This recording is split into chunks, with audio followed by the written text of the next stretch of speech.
Hi Renata, can you hear me? I can hear you. Hi, Vladimir. Oh, hi, great. So we are more than 100 people are here, and it's a great privilege for us to meet you through Skype. And а вот там у тебя микрофончик, вот проводной, я тебе говорил. Проводной микрофончик прямо лежит. Вот смотри где, Максим. Максим, вот, молодец. Maxim is taking a mic to translate. Perfect.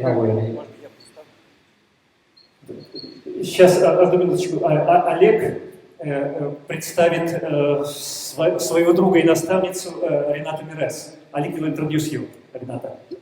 Алло, здравствуйте. Меня зовут Олег Шмырин. Я хочу представить Ренату Мюрез. Она ученица Карлоса Кастанеде, Флориды Дона Грау, Эши Беляр и Терротикс. Свое обучение она начала в 1998 году, то есть оно продолжалось более 10 лет. И началось оно в магазине «Феникс» в Санта-Монике, штат Аризона, Калифорния. И сейчас продолжает обучение у Карлосу. У Ренаты Мюрез два образования. Первое образование – это она магистр английского языка в Калифорнийском государственном университете, в Нотр-Даме она преподавала. Также она бакалавр по биохимии в университете УКЛА и работала с известным психиатром и психологом Лиси Джарри.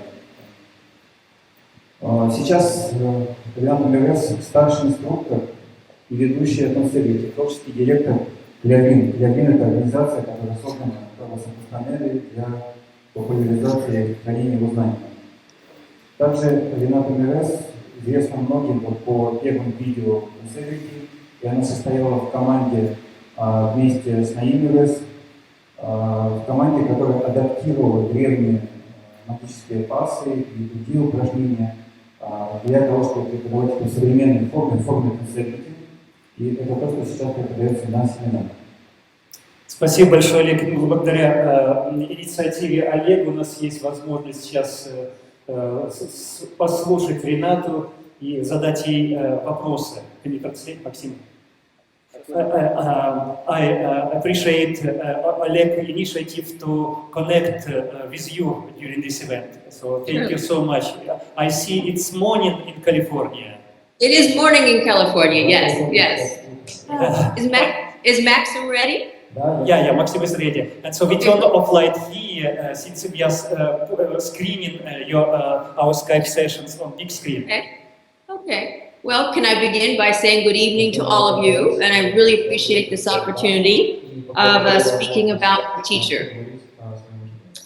I have been able to listen to part of your conference, and I can tell that you're an audience or collection of people who really have a deep understanding of his work.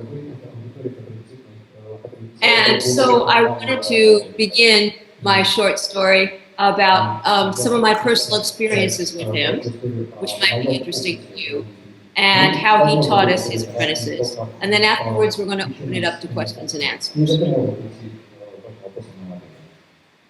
Yes, please. So, okay. Yes, please. So, I met Carlos Castaneda in 1988, and this was a time in my life when I was looking at a lot of spiritual schools, a lot of mystical schools, and I had, tried meditation, and I had tried South American schools and this kind of thing. And I think I'm one of the most unlikely apprentices there is of Carlos Castaneda, because one day my girlfriend, calls me up in the evening and says, hey, Carlos Castaneda is giving a lecture at the bookstore. And so I said, well, sure, let's go. Let's go, I'll be there.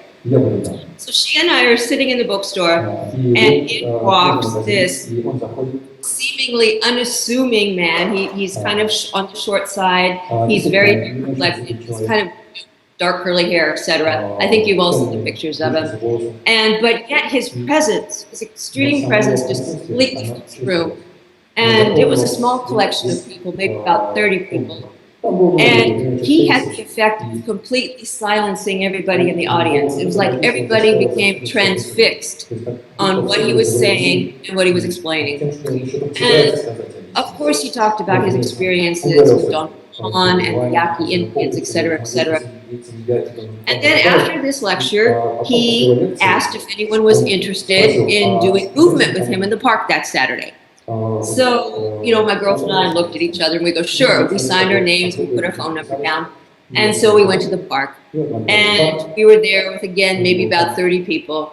And we were doing these movements. And as I said, I have been to so many other spiritual schools, but when I did these movements, I had this incredible feeling of vitality come to me, and this incredible alertness and this incredible focus. And I was just like, wow, is this what it feels like to be alive? And after that class, a lot of people came and asked Carlos questions. And my girlfriend and I were rather shy, and then he kind of motioned over to us at the end when everybody else had thinned out. And he said to me, and he goes, I can see your energy, and he goes, look like you've had a lot of wear and tear in your life. Your energy is very low. You're at a low point. He goes, would you like to come to some of my future classes and you know, help restore your energy? So of course I said yes. My girlfriend and I were invited to, excuse me, his other classes, which of course had Carol Tiggs and Florida Donna Grau and Taisha Avalar and Scout, etc., and himself and a couple other people that I hadn't quite known yet. But that's pretty much my introduction to him. Now, a lot of people are interested in how he taught and what he taught, because I think we all assume from reading his books that he might have taught like Don Juan, like he would sit next to us for hours and tell us the mysteries of the universe, you know. That was kind of what we were expecting, you know, and it was very, very different. He would tell us that, you know, he goes, I've written so many mysteries and I've written so many stories in these books. He goes, if you want more stories, if you want more how the energy of the rolling floors, how the energy of the earth works, how the energy of the stars, and he goes, go read the books. He goes, but at this point in my life, because he knew that his end was coming, and he would always tell us, he says, it's 1 minute to 12, 1 minute to 12, 1 minute to midnight, meaning midnight was. So he was really interested in people who were going to do his work, and in doing the work and in experiencing his work physically and themselves, that they would then have knowledge of his work. So this was the approach. It was a very action-oriented, doing-oriented kind of thing.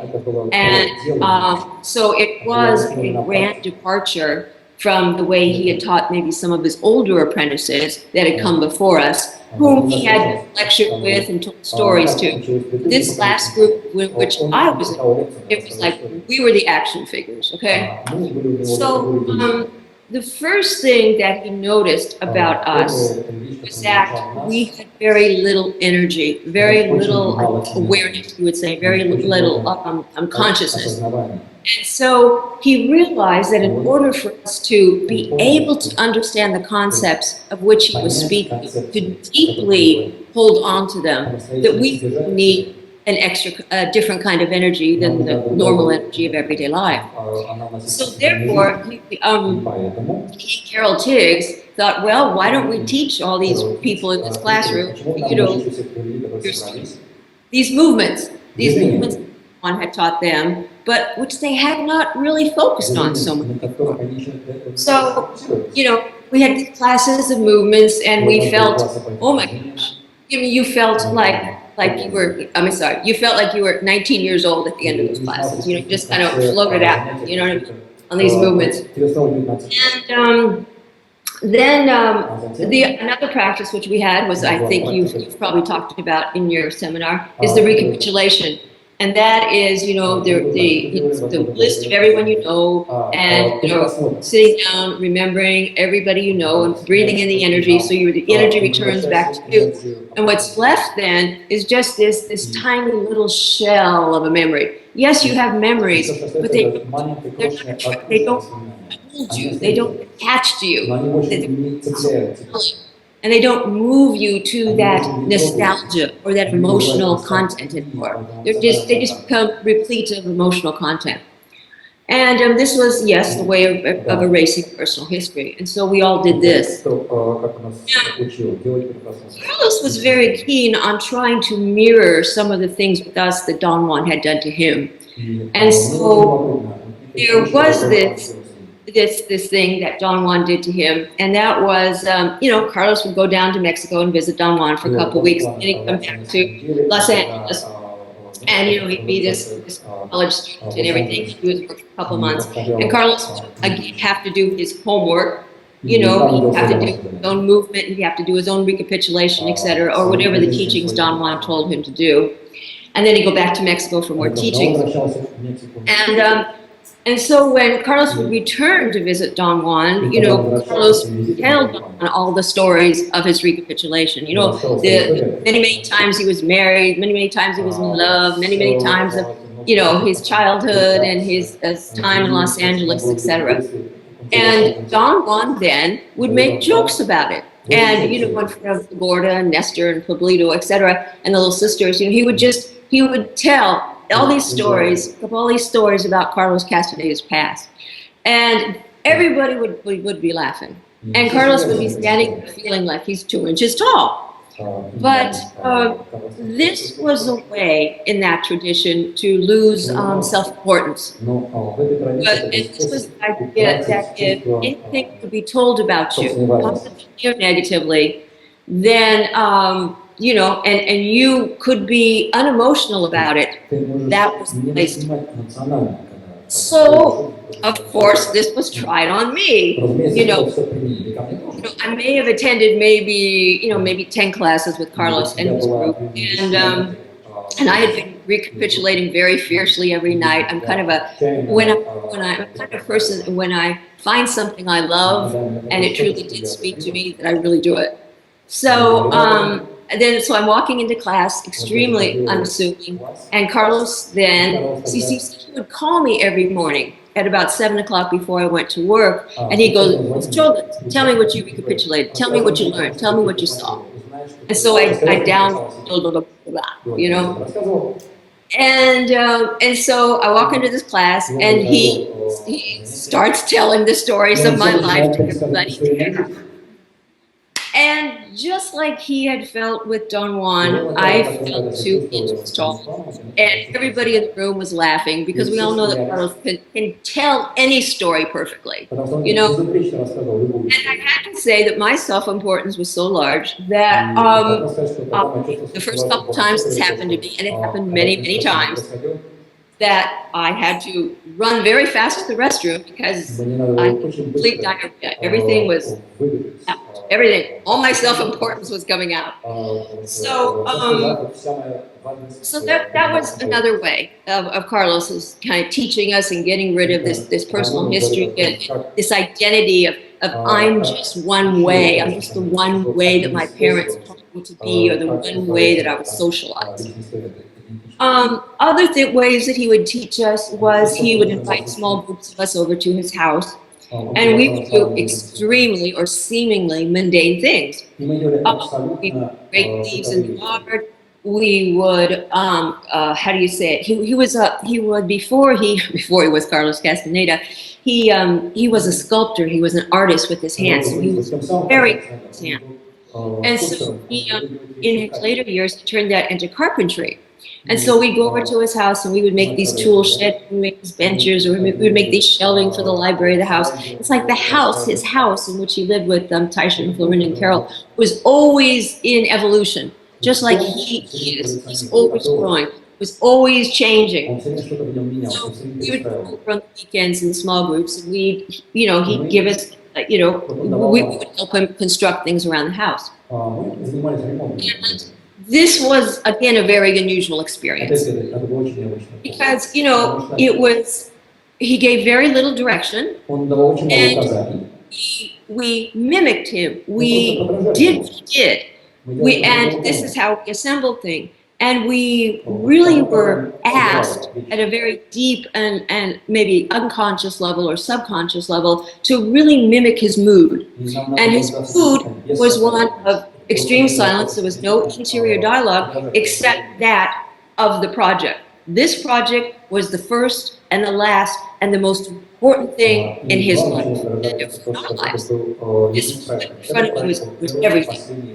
And so in this way, really taught us how to be in the present moment and how to put everything we have into now. And, because, you know, internal dialogue, you're not judging anything, you're not holding anything back, you're just in the moment. And everything is very real. So, then there were other times, because I think another part of the teachings was dreaming. And this is, in our tradition, we dream awake and we dream asleep, in the sense that dreaming for us is a shift of perception from ordinary reality to non-ordinary reality, or heightened awareness, however you would call it. And he would always tell us, he'd say, you know, he goes, when you have enough energy, from movements, when you have enough energy from recapitulation, when you have enough energy returned back to you, you will be able to dream quite, you know, on your own. But in order for us to kind of, you know, start this ourselves, he would take us on, I think you would call trips. Kind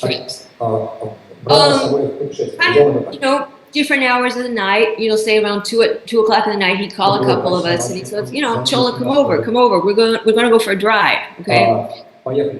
He'd always use the excuse, he goes, oh, Florinda needs something. And I go, okay, 2 o'clock in the morning, sure, I'm there. You know, myself and a couple others, we all pile into his truck, and he had this little beige pickup truck, and he drove, you know, he's behind the wheel, you know. He's kind of a short man, so this wheel is really good. And we're driving through these streets of Los Angeles, and, you know, we kind of know where we're going, but all of a sudden things start looking very strange. They don't look recognizable anymore. And we drive over a stone bridge, and then Carlos stops in front of what looks like from the exterior as a dance hall. And, you know, and all these people are standing in line, all these people are coming and going, and there's a lot of light, and there's a lot of noise, lots of music coming from this place. And he goes, look inside. When I drive by, look inside and see. And so we all, you know, we drive by, we all look inside. There's all these lights, and there's all these people dancing and having a whole lot of fun, okay? And then he just drives away, and he goes, well, we got what Florinda wanted, and so let's go back home. So we would then go back home, and then some of us the next day went, let's try to find this place ourselves. You know what I mean?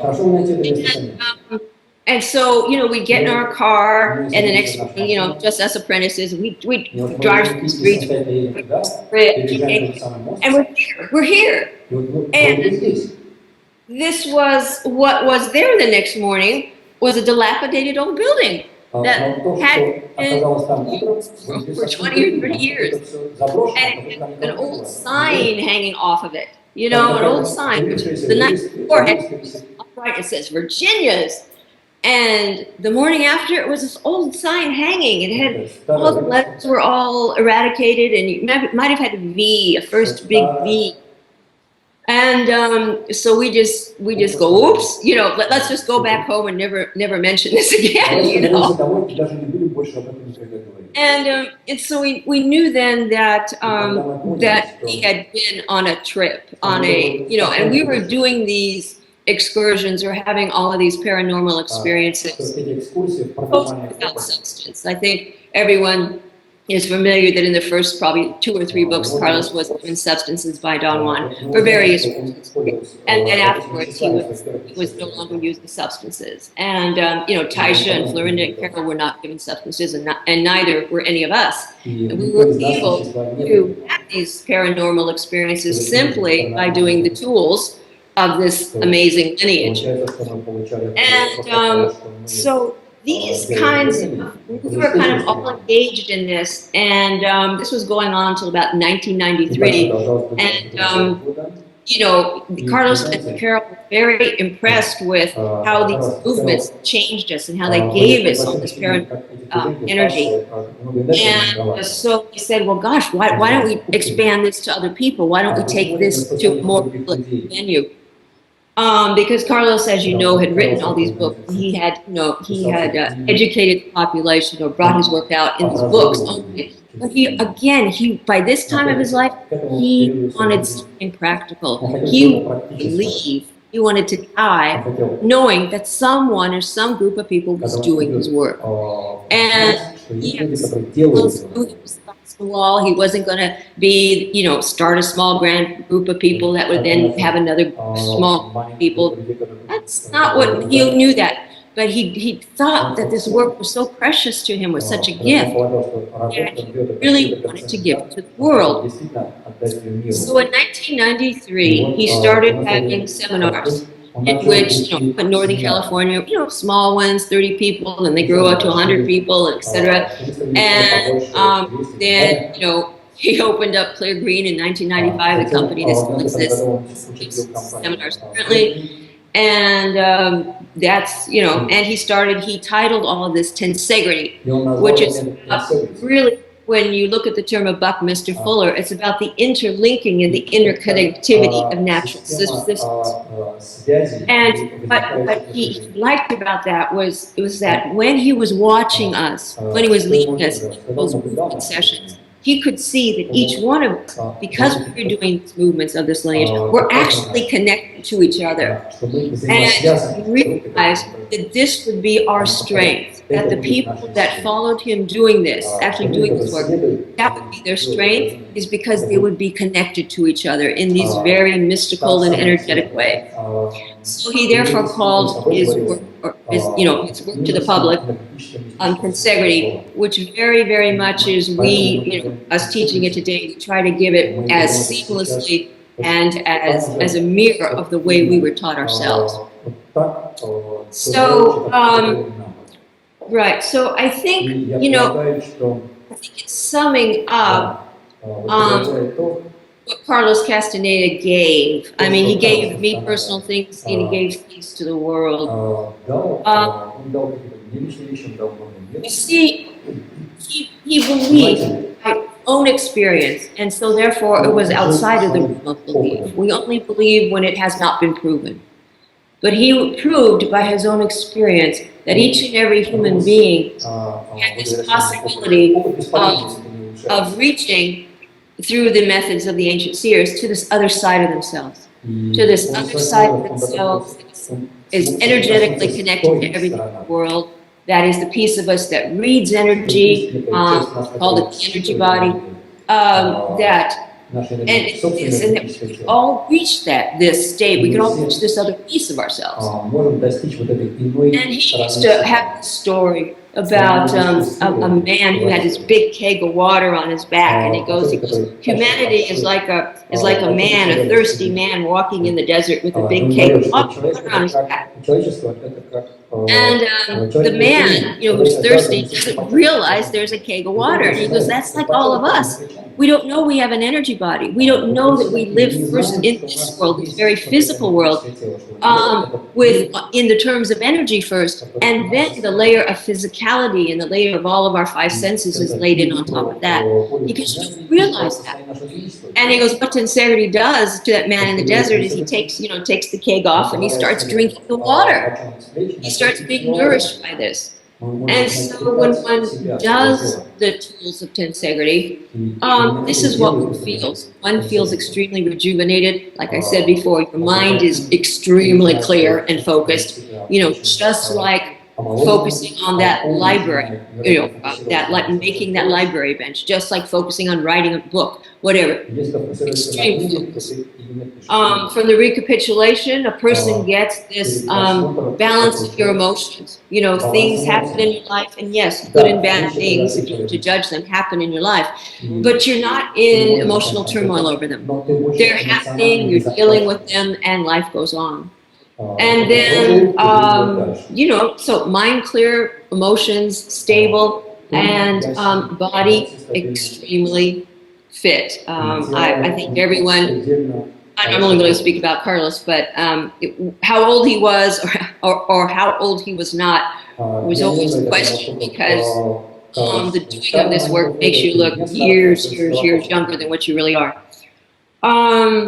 So I think I agree with a lot of you, and I personally feel that Carlos Castaneda gave such a tremendous gift to this world. And he opened up the doors to what he called the second attention, the other realms of the onion, the other layers of the onion, for all of us with these tools to go and pursue, cruise, and to, because that's really, you know, our birthright. So, you know, but maybe we open up a time now for questions. Is that what? I think I think it's time for a question now. Thank you so much, Rimi, again for being with us and for this great introduction into your experience with Carlos. У кого есть вопросы к Ренате? Да, пожалуйста, сюда подходите, чтобы можно было с микрофоном. Вот там микрофончик на столе лежит. Вот, нет, вот на столе лежит, да. Очень коротко и по сути, один вопрос задавайте. А я постараюсь ответить. Меня зовут Аня. Я хотел узнать... Тот микрофон, потому что в этом там не слышно. Я хотел узнать, что Карлос Кастанеде говорил о колесе времени и как оно вообще влияет на физиологию, на функции организма человеческого.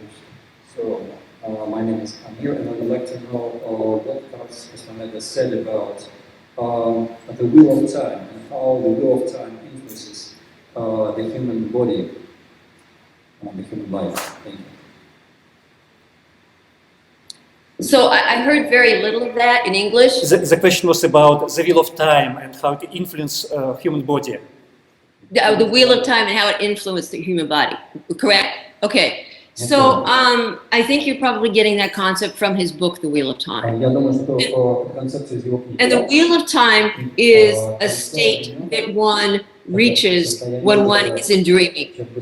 And when you enter that dream space, and for many times when you're a little more sophisticated dreamer, you will see a corridor, or you will see a circular space, and you will see a corridor or this circular space with lots of doorways, lots of channels, lots and lots and lots of opportunities.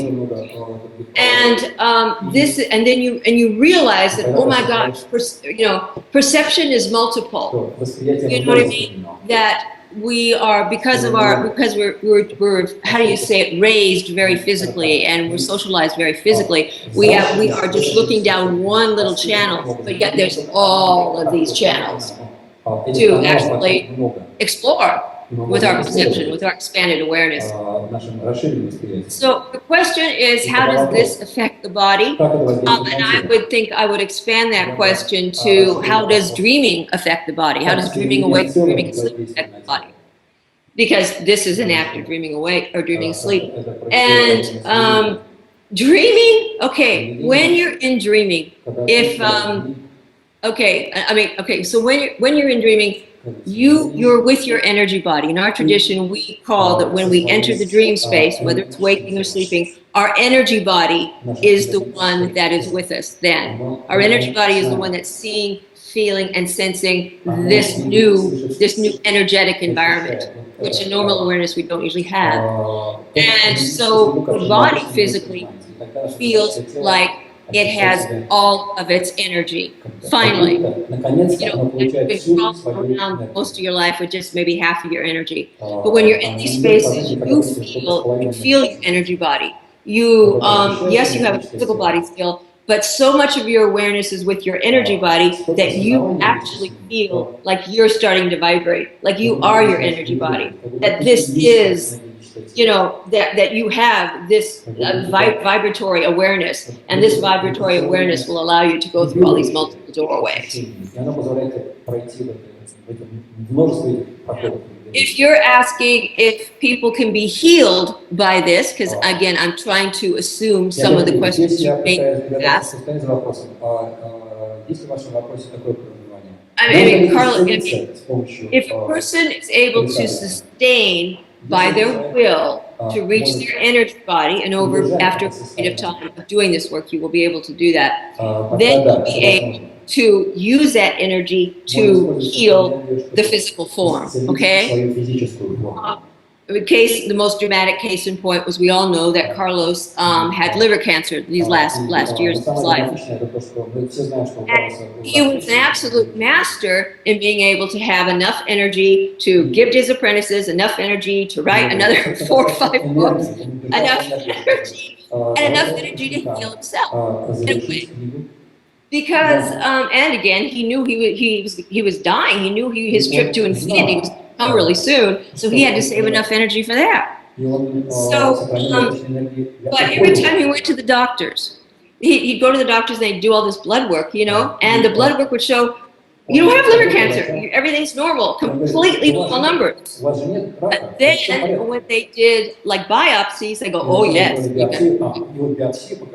You know, so he had been able, even though he was doing all these many different varieties of things, energy this way, he was able to use the energy from his energy body to regulate his physical form.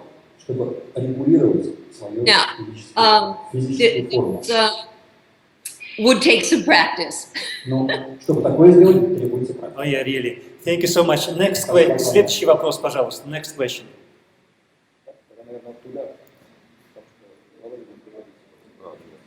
Ну, в микрофончик. Доброе утро. Good morning. Такой вопрос. У нас существует много людей, которые считают, что практика tensegrity... We have many people who believe that tensegrity practice is not effective. Поэтому они практикуют. At the same time, they are practicing tensegrity. Да. They are practicing tensegrity. Can you comment on this? Yes. So people are practicing tensegrity and people might not find it effective. I know that there are different groups of people who... Was that the end of the question? Oh, okay. There's different groups of people who call themselves as practicing tensegrity. And there's people who read the books and then practice tensegrity kind of by themselves, reading these books. And that's a way of practicing tensegrity. And then there's other people that would attend the seminars and then they practice tensegrity through following the seminars. And what I have found from people who have practiced tensegrity from merely reading the books is that those books are really hard to interpret for a normal person. And they bring a lot of mixed or mass interpretations to them. And, you know, this is the reason why, you know, the seminars began, was because we were taught to interpret all those stories. What does all this mean? Why is it practical? Why do you want to do it? And let's do it. So I'm very familiar with people that come to the seminar. They feel affected by it. They do have that euphoria state. They do see changes of experiences in their lives. And it's very rare that maybe 1 or 2 people in the audience, rare though, doesn't get affected, doesn't have this feeling. And tensegrity, because it has so many pieces, like I said, it's more than the movements. You really have to do the recapitulation. And a lot of people do the movements and don't do the recapitulation. And therefore, what happens then is if you're just doing the movements, you're getting to your energy body, and it tends to come to you, and it tends to how do you say it? Almost enhance your current ego. And so you really need to do the recapitulation and erase that personal history, because then you'll be empty. And so when you do those movements of your magical passes and your energy body comes over you, then it'll stay. It'll stay because you have you're empty and it has something to fill in you. So I think that the question of some people do tensegrity and some don't, you really have to dissect that question a little bit. And that's what I tried to do here. And that, you know, I think, and to get the full benefits out of tensegrity, one really has to do the full package. I would suggest don't try to, don't just pick one favorite piece of yours and do that.